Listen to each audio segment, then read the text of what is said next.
સુરતના સૈયદપુરા વિસ્તારમાં DCP zone 3માં પોલીસના દરોડા. સૈયદપુરા મસ્જિદે ઇબ્રાહીમ પાસે 10થી વધુ પાળા મળી આવ્યા.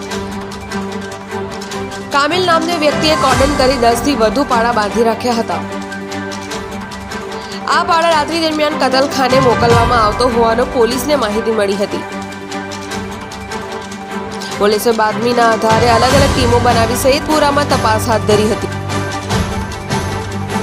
પોલીસે 10 વધુ પાળા સહિત અન્ય પશુઓને મુક્ત કરાવી પાંજરાપોળ મોકલવામાં આવ્યા. પોલીસે કામિલ નામના વ્યક્તિની અટકાયત કરી એનિમલ એક્ટ મુજબનો ગુનો નોંધવાની કાર્યવાહી હાથ ધરી.